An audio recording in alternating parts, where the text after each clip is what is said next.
귀한 은혜로 더 은혜롭게 쳐주시고 하나님께 영광 돌려주셔서 감사합니다. 무더운 여름날 여러분이 차를 타고 창문은 올리고 시동을 끄고 에어컨도 틀지 않고 있으면은 그 차 안에 온도가 점점 이제 올라가겠지요. 바깥에 뜨거운 태양의 그 열이 차 안으로 다 들어와서 그 열이 안에 갇혀서 점점 온도가 올라가게 되면은 그 안에 사람이 이제 살 수가 없습니다. 저도 한번 시험 삼아 해보니까 견딜 수가 없어요. 그래 한 번은 이제 제가 이 휴대폰을 차 안에 두고 한두 시간 갔다가 돌아왔더니 휴대폰이 꺼져 있더라고요. 그래 뜨거운 열이 또 그렇게도 하는 것을 알 수가 있었습니다. 이 지구는 저 태양으로부터 뜨거운 열을 받습니다. 그러나 지구에 있는 이 열이 또 우주 공간으로 다 날아가기 때문에 우리가 이 지구에서 이렇게 또 건강하게 시원하게 살 수가 있습니다. 만약에 이 열이 다 갇혀서 빠져나가지 않는다면은 그러면 큰 문제가 생기겠지요. 그런데 우리 인간이 점점 문명이 발전되면서 이제 온실가스가 생겨서 이 지구의 열이 밖으로 빠져나가는 것을 이제 막고 있습니다. 그러니 지구는 점점 더 이제 기온이 상승하여서 뜨거운 그런 지구가 되고 말았습니다. 지난 2000년 동안 지구의 온도는 항상 일정하게 유지가 되어 있었는데 산업혁명이 일어나서 지난 100년 동안 지구의 평균 온도가 1.1도가 올라갔습니다. 1.1도 뭐 그거는 별것 아니다 이렇게 생각할지 모르지만은 그러나 1.1도가 올라간 이 지구는 현재 아주 큰 열병을 앓고 있습니다. 우리가 알듯이 지구는 점점 더 더워지고 있고 기후 변화로 인하여서 많은 그런 재해가 일어나고 있습니다. 비가 많이 내린다든지 아니면 너무 오랫동안 가뭄이 있게 되거나 물이 부족하거나 그렇습니다. 이 가뭄이 계속되면은 식량의 문제가 생깁니다. 왜냐하면 농사 짓는 것이 뭐 소출이 50%밖에 되지 않는다 이렇게 하면은 문제가 생기겠죠. 식량이 문제가 생긴다고 하는 것은 우리가 정말 우리의 인류의 생존과 큰 직결되는 큰 문제입니다.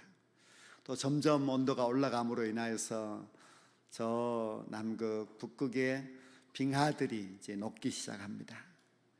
그것이 점점 녹아서 해수면이 올라가게 되면은 바닷가에 있는 도시들은 점점 이제 물 속에 잠기게 될 것입니다. 기후 위기는 인간의 통제가 불가능한 그런 단계를 만들게 되고요. 또 그렇게 되면 회복도 역시 불가능하게 됩니다. 그러면 엄청난 그런 재앙이 우리에게 닥쳐오게 됩니다. 저는 오랫동안 이런 설교를 한번 해봐야 되겠다는 그런 마음을 갖고 또 많이 또 연구하고 또 이렇게 조사를 하고 했었는데요. 하면서 더욱더 느껴지는 것은 이 기후 위기가 우리에게는 심각한 문제가 되겠구나 하는 것을 알 수가 있었습니다.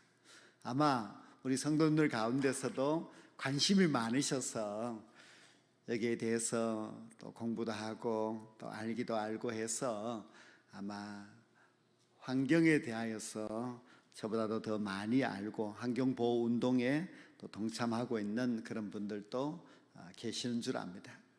우리 한국 교회는 이 환경 문제에 대해서 일찍부터 걱정을 하고 교회가 앞장서야 한다는 것을 주장하고 또 환경주일도 정하고 그렇게 했습니다. 교회가 그렇게 하는 것은 당연한 것입니다. 왜냐하면 태초에 하나님께서 천지 만물을 창조하셨습니다. 우리가 창세기 1장에 보면 하나님이 만드신 창조물이 얼마나 아름답습니까? 하나님은 완벽하게 창조를 하셨습니다. 그리고 그 우주 만물을 오직 인간에게 다스리라는 책임을 주셨습니다. 여러분, 다른 짐승이 하는 일도 아니고 다른 식물이 하는 일도 아니고 오직 그 사명을 받은 것은 우리 인간입니다. 그래서 하나님은 우리를 창조하시고 나서 우리 인간에게 이 모든 우주 만물을 다스리라는 그런 사명을 주셨습니다. 성경을 알고 하나님을 알고 있는 우리 기독교인들이 이 사명에 대해서 자각하고 이 사명을 감당하기 위해서 앞장서는 것은 올바른 태도라고 할 수가 있고, 우리가 그것을 모르고 우리도 똑같이 세상 사람들과 함께 그렇게 살아간다면 아마 하나님께서 얼마나 서운하시겠습니까? 분명히 우리에게 사명을 맡겼는데 우리가 그걸 모르고 있으니까요. 우리 그리스도인들은 하나님이 창조하신 모든 생명체를 돌보고 관리해야 될 그런 의무가 있습니다. 하나님은 천지 만물을 창조하시고 그 창조 사역의 파트너로 우리 인간을 택하셨습니다. 그래서 우리는 하나님과 함께 하나님이 만드신 이 모든 우주 만물을 잘 다스리는 그런 청지기가 되어야만 합니다. 어떤 사람이 넓은 들판이 있어서 그 들판 가운데로 길이 있길래 열심히 걸어가고 있었습니다. 그런데 저쪽에서 누가 부르는 소리가 듭니다. 이보시오, 거기는 밭입니다. 농작물을 심어 놓았는데 당신이 왜 농작물을 밟고 지나갑니까? 길로 돌아가세요. 그래서 이 사람이 아닙니다. 여기 분명히 사람이 밟고 간 길이 있어서 저는 그리로 지금 가고 있는 겁니다 하고 대답을 했습니다. 그자 그 뒤에서 말한 농부가 사람들이 자기의 편리만 생각하고 심어놓은 농작물을 밟고 지나가서 길이 되어 버리고 말았습니다. 당신도 남들이 갔다고 해서 그 길로 간다면은 그러면은 이 농작물이 어떻게 되겠느냐는 그런 이야기입니다. 우리가 이 이야기 속에서요, 남들이 편리해서 그 길로 가고 있기 때문에 우리도 편리하기 때문에 남들이 가는 그 뒤를 따라가고 있다면은 결국은 하나님이 만드신 이 모든 우주 만물을 망치는 그런 자가 되고 있는 것입니다. 아무 생각 없이 하는 그런 행동에 대하여서 우리가 좀 더 돌아보고 반성할 필요가 있습니다. 어떤 사람이 저 바닷가 아주 멋있는 곳에 별장을 지었습니다. 자기 가족이 그 별장을 잘 이용하기 위하여서 관리인 한 명을 세웠습니다. 이 주인은 그 관리인이 그 별장을 잘 관리해 줄 것이라고 믿었습니다. 하지만 그 관리인은 자기 멋대로 그 집을 부수기 시작합니다. 문도 부숴버리고 창문도 부수고 창문에다가 그냥 벽돌로 막아버리고 자기가 볼 때에 그냥 여기가 필요하다 싶으면 거기를 뚫고 문을 만들고 그렇게 하였습니다. 집을 엉망으로 만드는 것이지요. 우리 하나님께서도 우리에게 관리인으로 맡겨주셨는데 우리가 하나님이 만드신 이 우주 만물들을 파괴하기 시작한다면 하나님께서 우리에게 무엇이라고 말씀하겠습니까? 별장을 파괴하는 관리인을 주인이 용납하지 못하듯이 하나님이 맡겨주신 이 우주를 우리가 파괴하고 있다면 그 역시 하나님께서 용납할 수 없는 일이 분명합니다. 태초 하나님께서 천지 만물을 창조하시고 에덴 동산을 만드시고 아담을 그곳에 살게 하였습니다. 어느 날 하나님이 아담을 불러서 함께 에덴 동산을 거닐면서 아담아, 내가 이렇게 아름다운 세상을 만들었단다. 너는 너의 후손과 함께 이곳에서 너무나 편안하게 행복하게 살 수 있도록 내가 해 주었단다. 그러니 절대로 파괴하지 말으라고, 파괴하면 안 된다고 그렇게 당부를, 신신당부를 그렇게 하였습니다. 그러나 인간의 욕망은 파괴하기 시작을 하였고 결국은 인간의 죄로 말미암아 이 지구가 이제 심한 고통에 빠지게 되었습니다. 유명한 그 빌 게이츠가 이런 이야기를 하였습니다.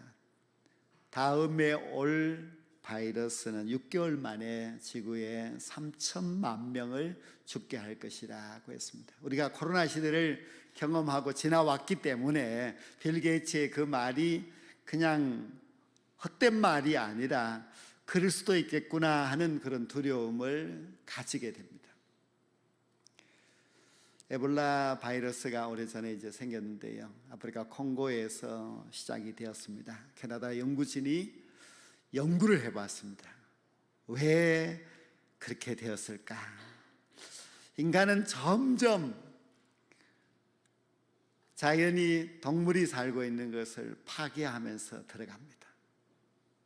그때에 거기 있는 바이러스가 원숭이에게, 그것이 다시 인간에게, 그래서 에볼라 바이러스로 인하여서 많은 사람들이 죽었습니다. 치명률이 아주 높은 바이러스이기 때문에 그렇습니다.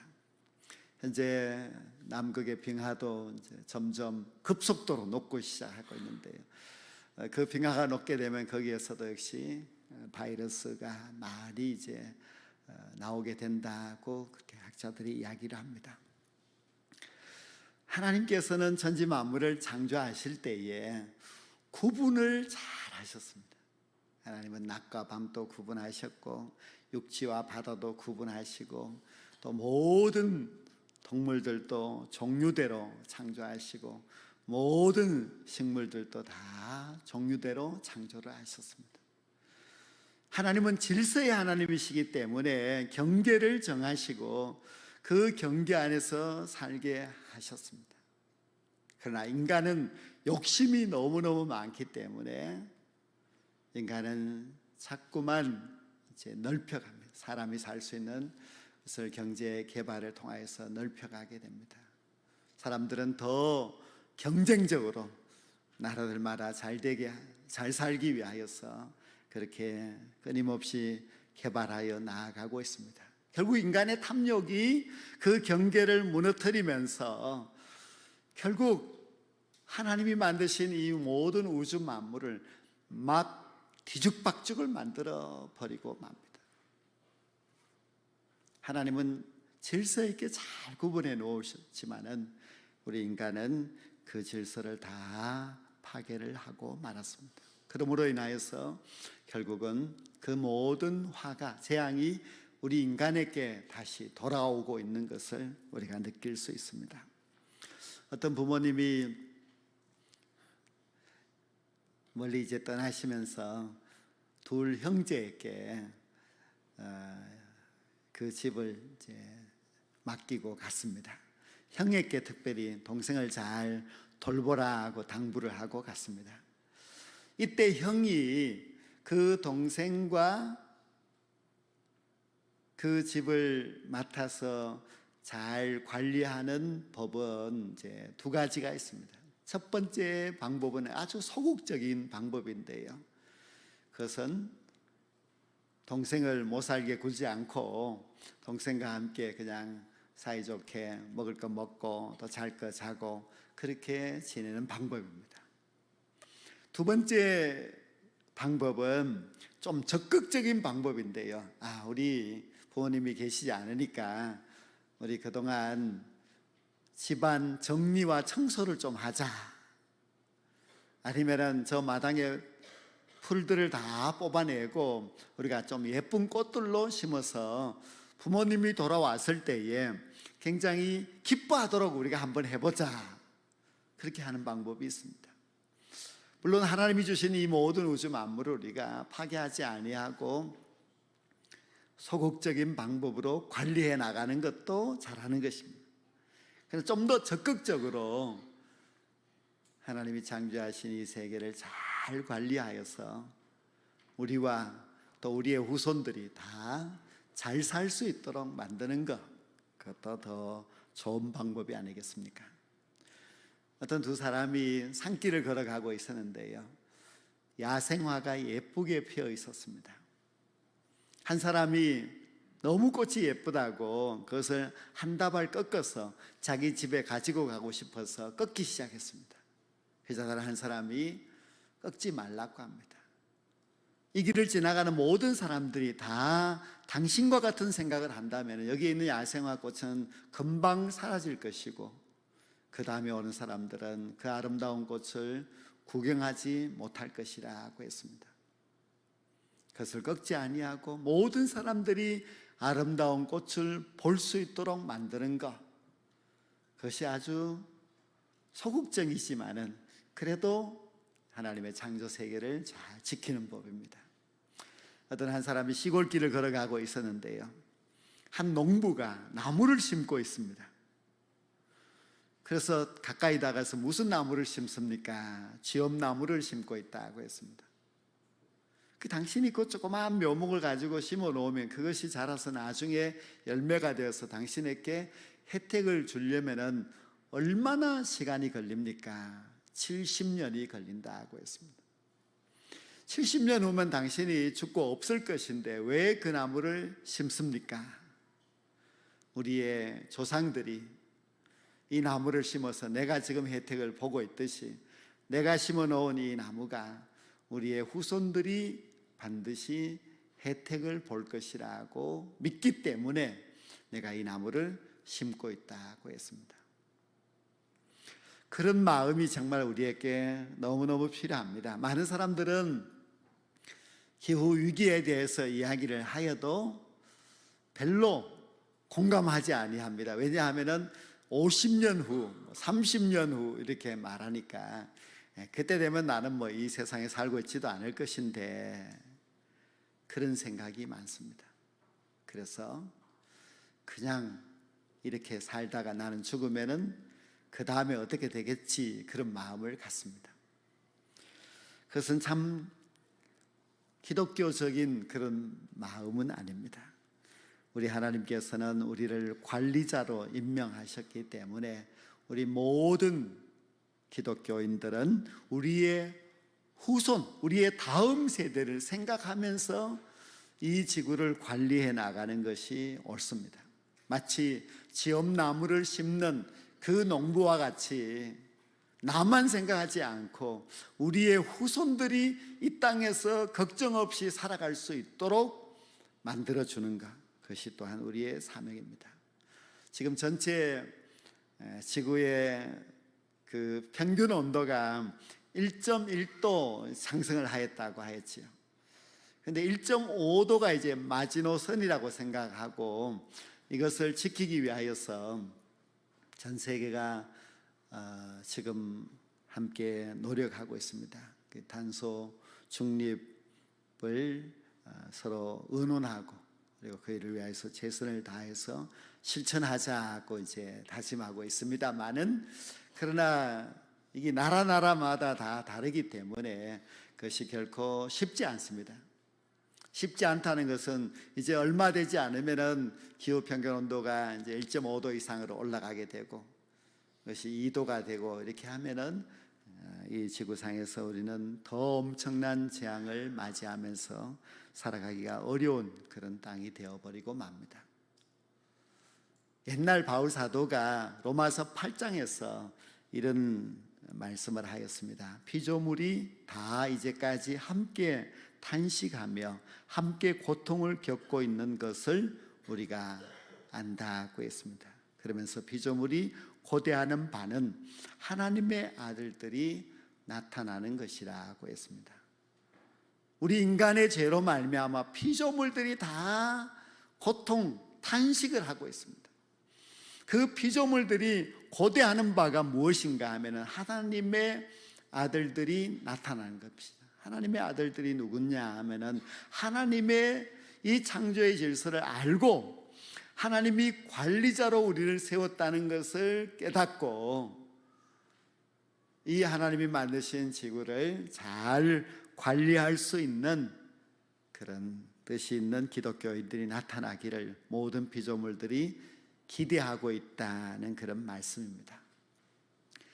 미국의 9살 된 마일로 크레스라는 아이가 이 플라스틱 빨대를 사용하지 말자는 운동을 하였습니다. 겨우 9살밖에 되지 않는 소년이지만은 그가 그 운동을 그 지역에서 열심히 하여서 그 도시에 플라스틱 빨대 80% 사용을 80%를 줄였다고 합니다. 정말 어린 아이지만 그래도 뜻이 있는 사람이 있으면은 얼마든지 세상을 바꿀 수 있다는 것을 잘 보여주고 있습니다. 우리가 너무 이제 이 일회용을 많이 사용합니다. 그래서 우리 교회도 이제 저 밑에다가 종이컵은 물을 마실 때는 쓰지 마시고 물 마실 때는 그냥 세모금 조그만 컵 그걸 쓰세요 그렇게 해놓았습니다. 왜냐하면은 코로나가 오기 전에는 우리가 스탠컵을 사용하다가 코로나가 와서 종이컵을 사용하기 시작하였어요. 한 주간 동안 이 종이컵 사용이 엄청납니다. 그뿐만 아니라 주일 오후가 되면은 그 이제 일회용 제품들 또 분리수거를 해야 될 그런 모든 내용들이 막 쏟아져 나옵니다. 그래서 우리 교회가 좀 그런 것에 앞장서서 잘해야 되지 않겠나 해서 제가 다른 교회는 어떻게 하는가 하는 것을 좀 들여다보고 알아보고 그렇게 했습니다. 첫째는 교회에서 준비하는 음식에 대하여서 교회가 모범적으로 잘해야 됩니다. 적당한 양을 식사 준비하는 것이 참 중요합니다. 그리고 음식을 우리가 받을 때에 남기면 안 됩니다. 음식 쓰레기 제로로 만드는 그런 교회들이 많습니다. 우리 교회는 주일이 지나고 나면 음식물 쓰레기통이 가득 찹니다. 이것은 우리가 정말 반성해야 될 점입니다.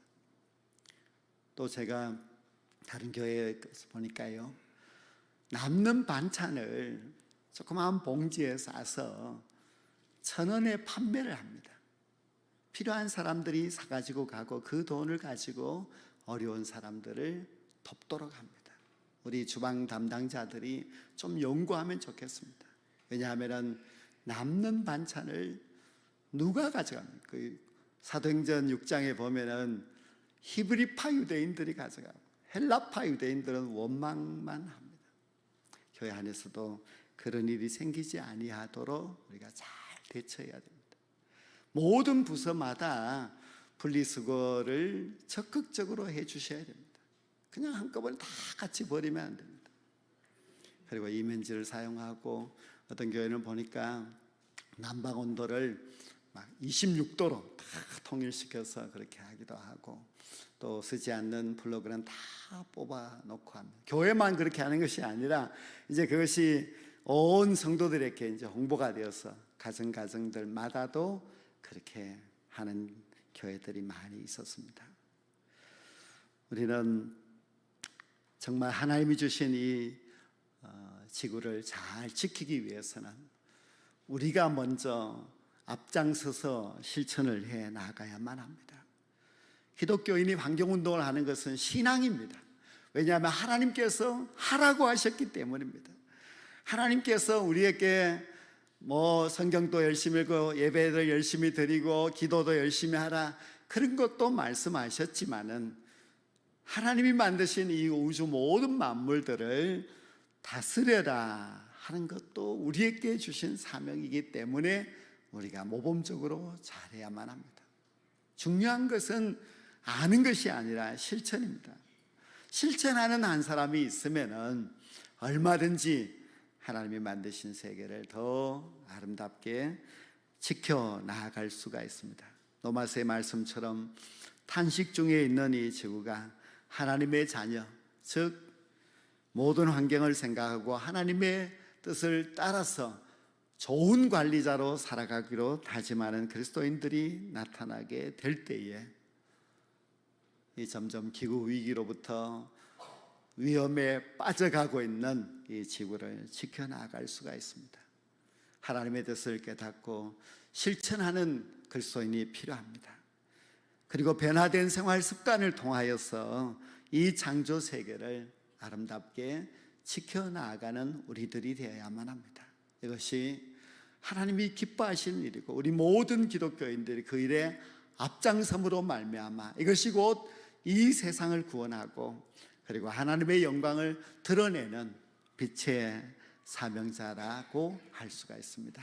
오늘 말씀을 여러분들이 마음속에 간직하시고 내가 실천할 것이 무엇인지를 잘 깨닫고 이제 그렇게 환경운동을 위하여서 앞장설 수 있는 저와 여러분 모두가 될 수 있기를 주님의 이름으로 간절히 축원합니다.